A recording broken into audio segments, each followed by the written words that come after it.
श्री के शर्मा जी हैं। मेरा विनम्र निवेदन है माननीय प्रकाश जी से कि आपको संबोधित करें। नए साल की सबको शुभकामनाएं। पिछला साल कोरोना से शुरू हुआ, लेकिन इस साल वैक्सीन से शुरुआत हुई है। तो देश को एक आश्वस्त करने वाली ये साल रहेगा, ये मुझे विश्वास है। अमेरिका की एक प्रख्यात आकलन करने वाली संस्था है, सर्वे करने वाली संस्था है मॉर्निंग कंसल्ट्स। उसने 13 प्रमुख लोकतांत्रिक देशों के नेताओं का बारे में जनता को क्या लगता है इसका आकलन किया। और भारत के लिए गौरव का विषय है कि प्रधानमंत्री नरेंद्र मोदी जी का अप्रूवल रेटिंग सबसे ज्यादा 55% आया है। सभी प्रमुख देश इसमें थे, America, Britain, Australia, Canada, France, Italy, Japan, German, Brazil, Mexico, दक्षिण कोरिया, स्पेन। सभी प्रमुख देशों के नेताओं के बारे में जनता का आकलन किया गया और उस आकलन में 55 अप्रूवल रेटिंग के साथ सबसे आगे मोदी जी है। 2 नंबर पर मेक्सिको के अध्यक्ष है मैनुअल ओब्रेडोर, उनको 29 अप्रूवल रेटिंग है उनका। और तीसरे स्थान पर ऑस्ट्रेलिया के है 27 है। यानी एक तरह से पहले और दूसरे में लगभग आधे का अंतर है। तो ये जो है मोदी जी की लोकप्रियता। और सबसे विशेष बात है कि पिछले 6 साल दुनिया के एकमात्र नेता ऐसे हैं जिनकी लोकप्रियता लगातार बरकरार है या बढ़ रही है। 6 साल, इट्स अ रेयर फिनोमिना। ये दुनिया में ऐसा नहीं होता। कभी सफलता रहती है, कभी विफलता आती है, कभी रेटिंग बढ़ता है, कभी कम होता है। लेकिन मोदी जी है कि जिनका रेटिंग लगातार बढ़ रहा है। गैलप इंटरनेशनल ने भी एक सर्वे किया था, तो जिसमें आया था कि 91% भारतीय मानते हैं कि कोविड के बारे में मोदी जी ने जो किया है काम वो बहुत अच्छा है। सी वोटर और IANS ने भी सर्वे किया है, उसमें 75% लोगों ने कहा है कि कोविड के बारे में मोदी जी की रणनीति बहुत सफल रही है। वर्ल्ड हेल्थ ऑर्गेनाइजेशन ने भी प्रशंसा की है। आपको मालूम है उनके विभिन्न कामों के लिए विभिन्न दुनिया के अवार्ड से उनको नवाजा गया है। ये बेहद लोकप्रियता क्यों है? क्योंकि मोदी जी दूरदृष्टि से सोचने वाले नेता है। देश की विकास की उनकी एक निश्चित विजन है और उसके लिए वो कार्यक्रम बनाते हैं और सफल करते हैं। देश प्रथम, यही उनकी धारणा है। देश के लिए सब कुछ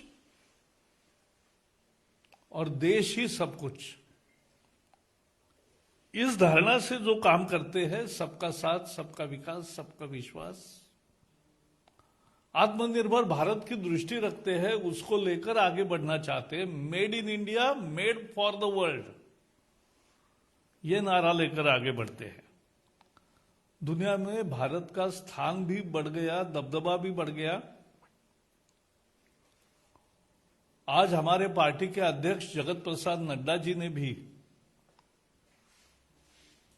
इस आकलन के बाद मोदी जी की भूरी भूरी प्रशंसा करके अपना ट्वीट किया है। हम अगर देखेंगे कि पिछला साल एक तरह से कोविड का वर्ष था,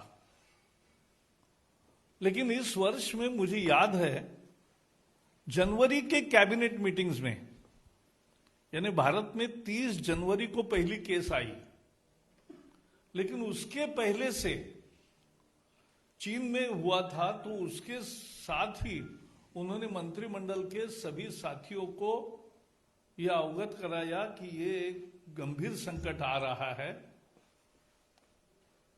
और इसका ढंग से मुकाबला करना चाहिए। तो ये पहले से स्वयं जागरूक थे, संकट आने के बाद नहीं जागे हैं, पहले जागे और उसका काम किया है, लोगों को साथ लिया। कोरोना योद्धा एक नई टर्म तैयार हुई, जो फ्रंटलाइन वर्कर्स है हेल्थ में, और पुलिस भी होंगे या बाकी भी लोग होंगे जो समाज की व्यवस्था रख रहे हैं, उनके लिए उन्होंने, लोगों ने थाली बजाओ, घंटानाद करो कहा, और देश भर 120 करोड़ 130 करोड़ लोग उसमें सहभागी हो, यह अद्भुत नजारा हमने देखा है। ऐसे ही कोरोना योद्धाओं के लिए दिए जलाने का भी आह्वान किया था, वो भी आया, तो जनता को सहभागी करके लिया इस मिशन कोरोना में, कोरोना से युद्ध किया और लोगों को जागरूक रखा। और बहुत सिंपल नारे उन्होंने गढ़े, 2 गज दूरी, मास्क है जरूरी। दूसरा नारा भी सब में लोकप्रिय हुआ, जब तक दवाई नहीं तब तक ढिलाई नहीं। और अब तीसरा, दवाई आने के बाद उन्होंने तीसरा नारा दिया है, दवाई भी कड़ाई भी। तो सावधानी बरतने का अभी भी उनका सलाह सब देश को है। उन्होंने समय पर लॉकडाउन किया, इसलिए देश का नुकसान कम हुआ, नहीं तो 130 करोड़ के देश में यह बीमारी भयंकर रीति से फैल सकती थी। अमेरिका में 3 करोड़ लोगों को इन्फेक्शन हो गई। हमारा कितना हो सकता था। और आज दुनिया का सबसे ज्यादा रिकवरी रेट 97% यह भारत का हो गया। ये प्रधानमंत्री की दूरदृष्टि की सोच और योजना, ये जिस तरह से किया उसके कारण ये हुआ है। हमारे यहां पीपीई नहीं बनता था, पर्सनल प्रोटेक्टिव इक्विपमेंट, मास्क नहीं बनता था, वेंटिलेटर नहीं बनते थे। आज ये सब देश में बन भी रहे हैं और बाहर भी अन्य देशों को हम दे रहे हैं। इतनी बड़ी, कितने लोगों को संक्रमण होगा पता नहीं था, तब उन्होंने बेड्स की योजना की, आइसोलेशन के बेड्स भरपूर हो, आईसीयू के बेड्स भरपूर हो, और उसके साथ साथ सभी स्वास्थ्य सेवा को इकट्ठा करते हुए नई योजनाएं भी की कि रेलवे के डिब्बे में भी अगर जरूरत हो तो कुछ मरीजों को रखा जा सकेगा। इस तरह की योजना करी, ये दुनिया में कहीं नहीं हुआ, वो उन्होंने करके दिखाया।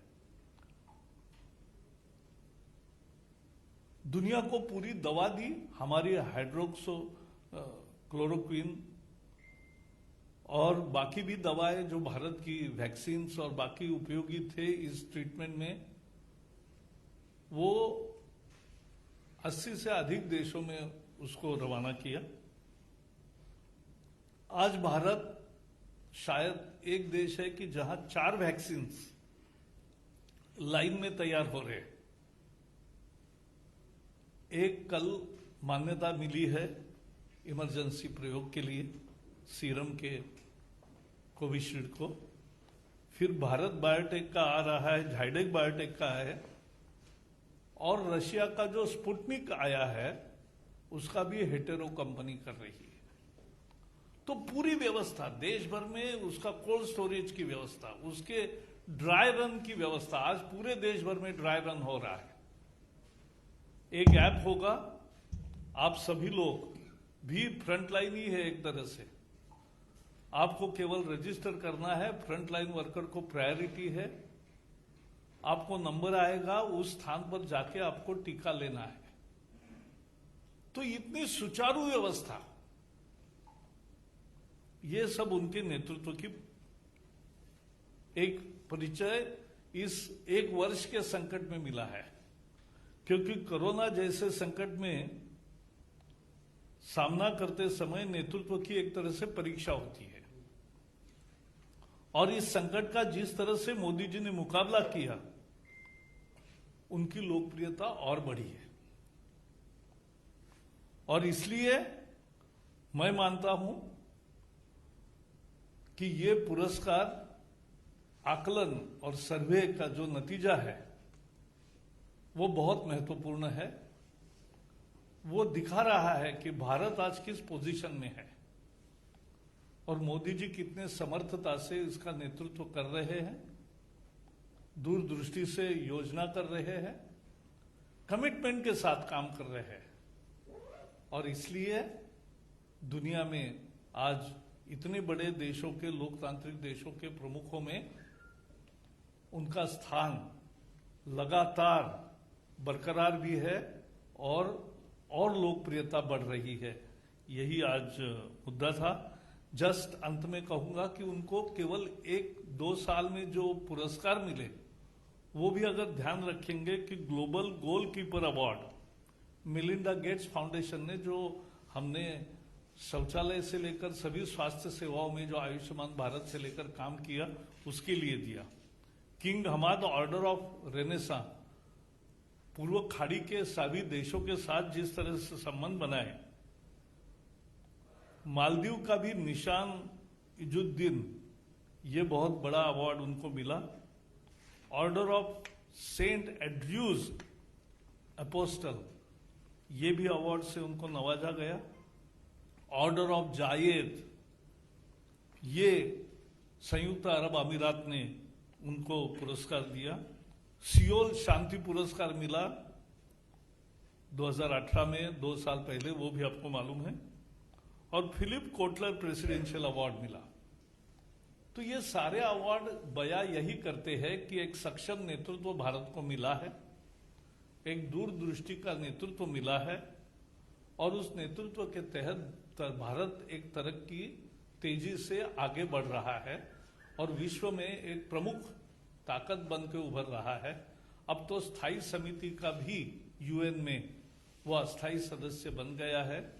तो भारत का रोल विश्व में भी रहेगा और भारत की तरक्की और आगे बढ़ेगी। यही मुझे लगता है इस जो मॉर्निंग कंसल्ट संस्था के द्वारा किए गए सर्वे का यही अर्थ है, यह हमें समझना चाहिए। मुझे इतना ही कहना है आज। जी, इस विषय पे कुछ है तो पहले पूछे, फिर बाद में। आपने सम्मान की बात की, लेकिन कांग्रेस और अपोजिशन इसको डाइजेस्ट नहीं कर पाती। ऐसा है, किसी को हजम नहीं होता है, लेकिन उससे वास्तविकता नहीं बदलती। देश के दिलो दिमाग में लोगों के मोदी जी बैठे, और बहुतर लोग, ज्यादा से ज्यादा लोग उनको पसंद करते हैं, और 19 का विजय भी एक उसी का परिणाम है।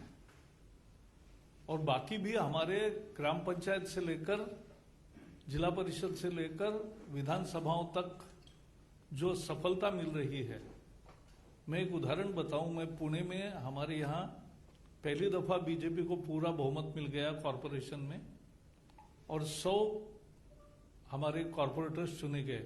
मैंने हर एक से बात की, हर एक को पूछा कि जहां हारते थे वहां वोट कितने मिले, जिस विभाग में हारते थे आप, बीजेपी को कम वोट मिलते थे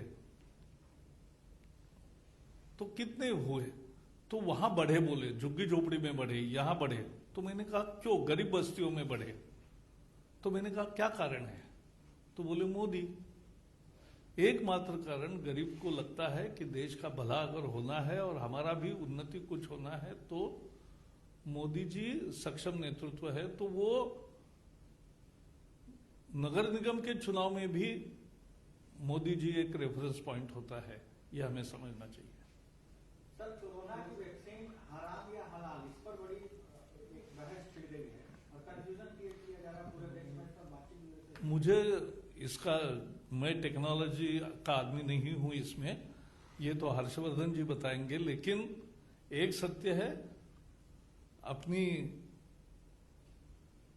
वैक्सीन कारगर है और दुनिया भी इस्तेमाल कर रही है, और हमारे यहाँ भी बाकी जो भी आएगी वो भी परीक्षण के बाद ही आती है, तो वो सेफ, इसमें देखना होता है कि सेफ वैक्सीन है कि नहीं। तो अपनी जो भी वैक्सीन आएगी और रहेगी वो सारी ये रहेगी। सर, मेरा सवाल है, पश्चिम बंगाल के गवर्नर ने आशंका जताई है कि चुनाव में भारी हिंसा हो सकती है, क्योंकि जिस तरह से तृणमूल के नेता भड़काऊ बयान दे रहे हैं। अमृत मंडल ने बयान दिया है, कार्यकर्ताओं के अभिष्ट से पीट कर इनको मार देती है। इसको लेकर सर किस तरह से देखते हैं? पश्चिम बंगाल में जिस तरह से हिंसा का खेल तृणमूल कांग्रेस कर रही है, उसको वहां की जनता पसंद नहीं कर रही है, और इसलिए लोग बीजेपी के साथ खड़े हैं मजबूती से, और यही आपको दिखाई देगा चुनाव में भी। इतना ही, आज मैं दूसरे विषयों पे नहीं बोल रहा हूं।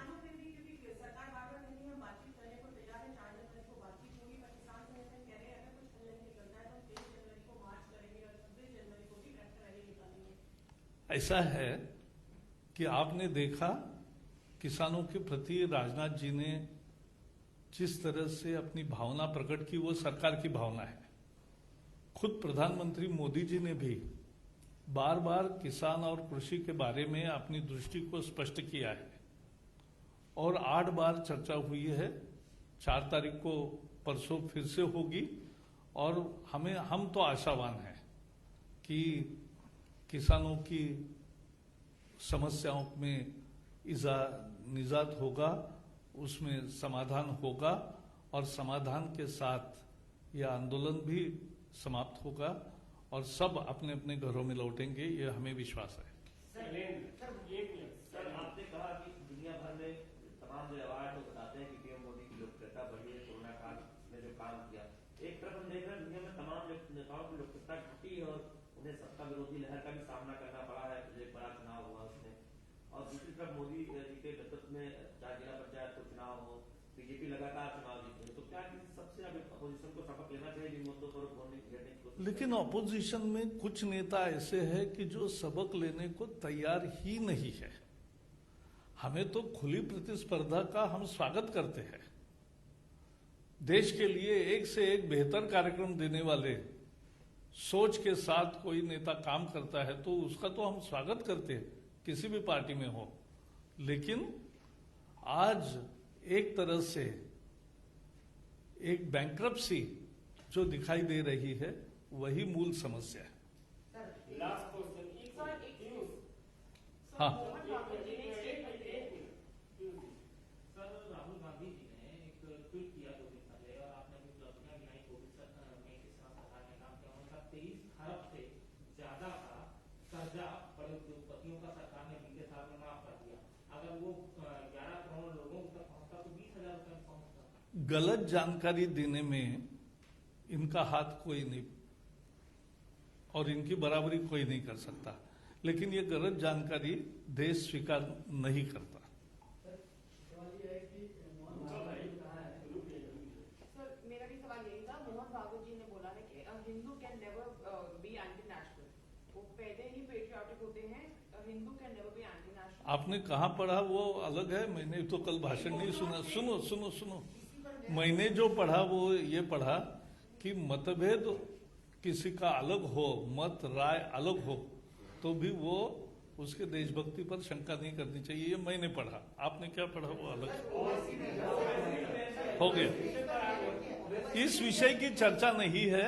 आज जो मैंने मूल बताया, आज वर्ष की नई शुरुआत हम कर रहे, तो जिस तरह से दुनिया हमारे नेतृत्व की प्रशंसा कर रही है, लोग पसंद कर रहे हैं, भारत के भी और बाहर के भी, तो ये बहुत महत्वपूर्ण है।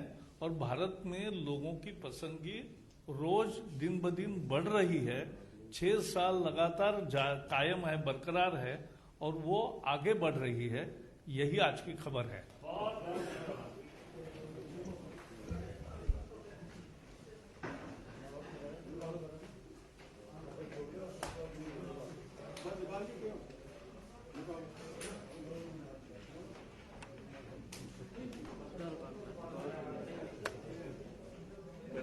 रात निकालो।